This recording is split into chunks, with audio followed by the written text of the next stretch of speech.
आप सबको मेरा नमस्कार। कैसे हैं आप सब? आज हम दौरान 8 में विषय हिंदी कविता 8वीं है माँ क एक कहानी। माँ मुझे एक कहानी सुनाओ। उसके लेखक है मैथिली शरण गुप्त। राष्ट्रकवि मैथिली शरण गुप्त का जन्म 1886 में चिरगांव जिला झांसी में हुआ था। बचपन से ही कविता में उनकी रुचि थी। आचार्य महावीर प्रसाद द्विवेदी की प्रेरणा से खड़ी बोली की ओर मुड़े और उनकी कविता में निखार आ गया। उन्होंने अपनी कविताओं में भारतीय जीवन को समग्रता से समझने एवं प्रस्तुत करने का प्रयास किया है। खड़ी बोली हिंदी के आरंभिक उन्नायकों में से एक थे। साकेत गुप्त जी द्वारा लिखित महाकाव्य है। इसके अतिरिक्त यशोधरा, पंचवटी, भारत भारती तथा जयद्रथ वध आदि इनकी मुख्य काव्य कृतियाँ हैं। इनकी मृत्यु सन 1964 में हुई थी। मारने वाले से बचाने वाला बड़ा होता है, यह उक्ति चरितार्थ हुई है। यह गौतम बुद्ध के जीवन से है। संवाद शैली की इस कविता में गौतम बुद्ध के बचपन की एक घटना का उल्लेख है। तो थोड़ा गौतम बुद्ध के बारे में भी हम जानेंगे। बुद्ध जी का जन्म। गौतम बुद्ध का जन्म ईसा से 563 साल पहले नेपाल के लुम्बिनी वन में हुआ था। उनकी माता कपिलवस्तु की महारानी महामाया जब अपने नहर यानी कि पीहर देवदह जा रही थी तो उन्होंने रास्ते में लुम्बिनी वन में ही बुद्ध को जन्म दिया। उनका नाम जन्म होते ही उनका नाम सिद्धार्थ रखा गया। सिद्धार्थ के पिता शुद्धोधन कपिलवस्तु के राजा थे और उनका सम्मान नेपाल ही नहीं समूचे भारत में था। सिद्धार्थ की मौसी गौतमी ने उनका लालन पालन किया क्योंकि सिद्धार्थ के जन्म के 7 दिन बाद ही उनकी माँ की मृत्यु हो गई थी। अब बुद्ध की शिक्षा के बारे में हम जानेंगे। वैसे तो सिद्धार्थ ने कई विद्वानों को अपना गुरु बनाया, किंतु गुरु विश्वामित्र के पास उन्होंने वेद उपनिषद पढ़े, साथ ही राजकाज और युद्ध विद्या की भी शिक्षा ली। कुश्ती, घुड़दौड़, तीर कमान, रथ हाँकने में कोई उनकी बराबरी नहीं कर सकता। बुद्ध का विवाह शाक्य वंश में जन्मे सिद्धार्थ को 16 साल की उम्र में दंडपानी शाक्य की कन्या यशोधरा के साथ उनका विवाह हुआ। यशोधरा से उनको एक पुत्र मिला जिसका नाम था राहुल रखा गया। बाद में यशोधरा और राहुल दोनों बुद्ध के भिक्षु हो गए थे। तो जिसमें उनका पुत्र राहुल यशोधरा से राजकुमार सिद्धार्थ की, उसके पिता की, सिद्धार्थ की उसी कहानी को दोहराने का, राजकुमार सिद्धार्थ जब बचपन में थे उसी कहानी को दोहराने का अपनी माँ को बार बार जिद कर रहा है, जिससे उपयुक्त उक्ति परिभाषित हुई है। तो देखो हम कविता का पठन करते हैं। माँ कह एक कहानी, बेटा समझ लिया क्या तूने मुझको अपनी नानी? कहती है मुझसे यह चेटी, तू मेरी नानी की बेटी। कहमा कह लेटी है लेटी, राजा था या रानी? माँ कह एक कहानी। तुहे हठी मानव धन मेरे, सुन उपवन में बड़े सवेरे। तात भ्रमण करते थे तेरे, जहाँ सुरभि मनमानी। हाँ माँ यही कहानी। वर्ण वर्ण के फूल खिले थे, जन्मन कर ही बिंदु जिले थे। हल्के झोंके हिले मिले थे, लहराता था पानी। हाँ यही कहानी। गाते थे खक्कल कल स्वर से, सहसा एक हंस ऊपर से। गिरा विदत होकर खगसर से, हुई पक्ष की हानि। करुणा भरी कहानी। चौक उन्होंने उसे उठाया, नया जन्म सा उसने पाया। इतने में आंखें टक आया, लक्ष्य सिद्धि का मानी। कोमल कठिन कहानी। मांगा उसने आहत पक्षी, तेरे तात किंतु थे रक्षी। तब उसने जो था खग पक्षी, हट करने की ठानी। अब बढ़ चली कहानी। हुआ विवाद सदय निर्दय में, उभय आग्रही थे स्विषय में। गई बात तब न्यायालय में, सुनी सभी ने जानी। व्यापक हुई कहानी। राहुल तू निर्णय कर इसका, न्याय पक्ष लेता है किसका? कह दे निर्भय जय हो जिसका, सुन लूं तेरी बानी। माँ मेरी क्या बानी, मैं सुन रहा कहानी।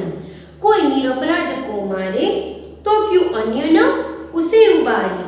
रक्षक पर भक्षक को वारे, न्याय दया का दानी। न्याय दया का दानी, तूने सुनी कहानी। काव्य पठन हमने कर लिया। अब काव्य की समझूती के बारे में देखेंगे। माँ कह एक कहानी, बेटा समझ लिया क्या तूने मुझको अपनी नानी। राहुल यशोधरा से कहता है, यशोधरा एक राहुल की माता, राहुल यशोधरा से कहता है, माँ एक कहानी सुनाओ ना। बेटा समझ लिया क्या तूने मुझको अपनी नानी, तूने मुझको अपनी नानी समझ लिया है तो मैं तुझे कहानी सुनाऊं। कहती है मुझसे यह चेटी, हमारे घर में जो चेटी है, चेटी यानी कि दासी, कहती है मुझसे यह चेटी, तू मेरी नानी की बेटी। हमारे घर में जो दासी है वो मुझे कहती है कि तू नानी की ही बेटी है, तो नानी नहीं सही लेकिन तू नानी की बेटी तो है ना, इसीलिए तू मुझे कहानी सुनाओ। कहमा कह लेटी ही लेटी, राजा था या रानी।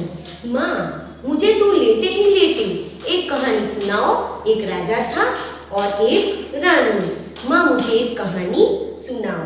तू है हठी मानव धन मेरे, हठी यानी कि जिद्दी, मानव धन यानी कि उनका पुत्र। तू है हठी मानव धन मेरे, तू बहुत जिद्दी है मेरे बेटे। सुन उपवन में बड़े सवेरे, राहुल ने बड़ी जिद की इसीलिए अब उसकी माता उसे कहानी सुना रही है उसके पिता के बारे में। सुन उपवन में बड़े सवेरे, सुन एक दिन बड़े सवेरे सुबह जल्दी में तात भ्रमण करते थे तेरे, तात यानी कि तेरे पिताजी बगीचे के अंदर भ्रमण कर रहे थे। जहाँ सुरभि मनमानी, सुरभि यानी कि सुगंध, मनमानी फैली हुई थी, बगीचे की चारों ओर सुगंध फैली हुई थी। जहाँ सुरभि मनमानी, हाँ माँ सुगंध फैली हुई थी, हाँ हाँ माँ यही कहानी मुझे सुनाओ। वर्ण वर्ण के फूल खिले थे, वर्ण वर्ण के रंग बिरंगे फूल खिले थे, झलमल कर हिम बिंदु जिले थे। झलमल यानी कि चमक, हिम यानी कि हिम बिंदु यानी कि उसका बूंद। जब सुबह हम उठकर देखते हैं तो जो पौधे उगे हुए होते हैं वहाँ हम देखते हैं जल्दी सुबह उठकर तो उस पर पानी की बूंद होती है, उसे हम पौस कहते हैं और झाकड़ भी कह सकते हैं। तो झलमल कर हिम बिंदु जिले थे, जो हिम बिंदु था वो चमक रहा था, झलमल यानी कि चमक रहा था।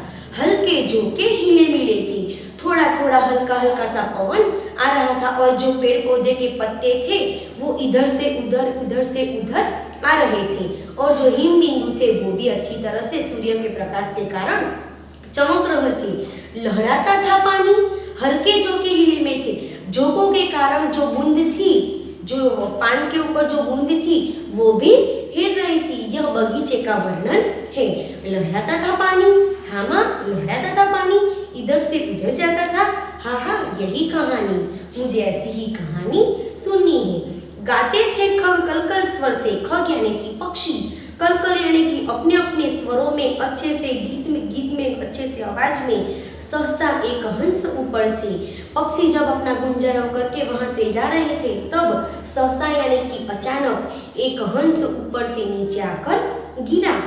गिरा विदत होकर खग सर से, गिरा यानी कि नीचे, विदत बिंदा हुआ पक्षी, खग यानी कि पक्षी, सर यानी कि तीर, एक पक्षी तीर से बिंदा हुआ नीचे गिरा। हुई पक्ष की हानि, और उस खग को, उस पक्षी की पक्ष यानी कि पंख को हानि हुई पक्ष की हानि, हाँ माँ पंख को हानि हुई। करुणा भरी कहानी, अब तो कहानी करुण बन गई। चौक उन्होंने उसे उठाया, किसने उठाया? सिद्धार्थ ने उठाया, राहुल के पिताजी ने उठाया। नया जन्म सा उसने पाया, जैसे ही उठाया तो पक्षी ने उठाने के कारण नया जन्म पा लिया हो ऐसा महसूस किया। इतने में आखेटक आया, इतने में आखेटक यानी कि शिकारी, जैसे ही सिद्धार्थ ने वो पक्षी उठाया इतने में शिकारी आया जिसने अपना तीर चलाया था। इतने में आखेटक आया लक्ष्य सिद्धि का मानी, और बोलने लगा कि मैंने लक्ष्य उसका ताका है, मैंने उसका शिकार किया है। लक्ष्य सिद्धि का मानी, माँ लक्ष्य सिद्धि का मनमानी करता था। कोमल कठिन कहानी, माँ कहानी कोमल भी बन गई और कठिन भी बन गई। जो शिकारी आया था वो पक्षी मांग रहा था। मांगा उसने आहत पक्षी, आहत यानी कि घायल, वो आया और पक्षी को मांगने लगा। तेरे तात किंतु थे रक्षी, तात यानी कि पिता, किंतु यानी कि परंतु, रक्षी यानी रक्षण करता, लेकिन तेरे पिताजी पक्षी के रक्षण करता थे। तब उसने जो था खग पक्षी यानी कि पक्षियों का भक्षण करने वाला, खाने के लिए इधर इधर दौड़ने वाला, तब उसने जो था खग पक्षी यानी कि शिकारी, जो पक्षी का शिकार करने आया था, हट करने की ठानी, वो आया तो अब हट करने के लिए लग गया और पक्षी को मांगने लगा। हट करने की ठानी, माँ वो जीत करने लगा। अब बढ़ चली कहानी, अब तो कहानी आगे बढ़ने लगी। हुआ विवाद सदय निर्दय में, अब दोनों में विवाद होने लगा। शिकारी के शिकारी में होने लगा और एक बचाने वाले में। बचाने वाला कौन था? सिद्धार्थ थे। और एक शिकारी, दोनों एक दूसरे के बीच में विवाद करने लगे। सदय यानी कि बचाने वाला, निर्दय यानी कि निर्दय, जो बचाता नहीं है। उभय आग्रही थे स्व विषय में, उभय यानी कि दोनों, आग्रही थे आग्रह करते थे, स्व विषय में, दोनों अपने अपने विषय में आग्रही थे, अटे हुए थे। एक कहता है मैंने पक्षी को बचाया है और दूसरा कहता है मैंने पक्षी का शिकार किया है। गई बात तब न्यायालय में, वाद विवाद करते करते बात में कुछ आगे नहीं बढ़ा, तब जो बात थी वो न्यायालय में चली गई। सुनी सभी ने जानी, माँ सुनी सभी ने जानी, सभी ने सुनी सभी ने जानी, व्यापक हुई कहानी। अब तो कहानी और सुनने की इच्छा होती है, व्यापक हो गई है।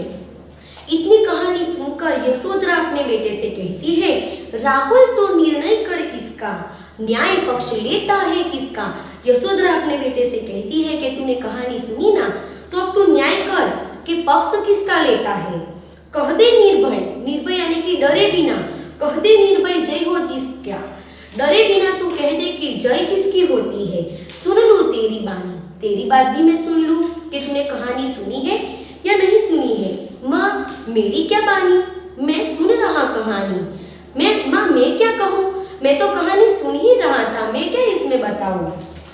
कोई निरपराध को मारे, निरपराध यानी कि निर्दोष, कोई निरपराध को मारे तो क्यों अन्य ना उसे उबारे, तो उसे बचाने वाला भी तो होता है ना, तो अन्य कोई व्यक्ति उसे न बचाए। रक्षक पर भक्षक को वारे, रक्षण यानी कि रक्षा करने वाला, भक्षक यानी कि खाने वाला, भक्षण करने वाला। रक्षक पर भक्षक को वारे, न्याय दया का दानी, तो जो रक्षण करता है और जो भक्षण करता है उसमें से न्याय किसका पक्ष लेता है। जो सदय है और निर्दय है, सदय यानी कि बचाने वाला, निर्दय यानी कि उसका भक्षण करने वाला। तो तू ही बता कि रक्षण करने वाला और भक्षण करने वाला दोनों में से न्याय किसका पक्ष लेता है, न्याय दया का दानी। तो बच्चा अपनी माता को बताता है कोई निर्दोष को मारे तो कोई बचाने वाला तो होता ही है ना, तो रक्षण करता भी होता है और भक्षण करने वाला भी होता है। तो न्याय किसके पक्ष में जाता है? दया के पक्ष में जाता है। और दया के पक्ष में कौन थे? राजा सिद्धार्थ थे, न्याय दया का दानी। तो वो बच्चा है जो राहुल, वो अपनी माता को कहता है कि माँ न्याय दया के पक्ष में जाता है। तो राहुल की माता यशोधरा अपने बेटे को कहती है तूने सुनी कहानी। तो इस तरह राहुल और यशोधरा के बीच में इस तरह का संवाद होता है।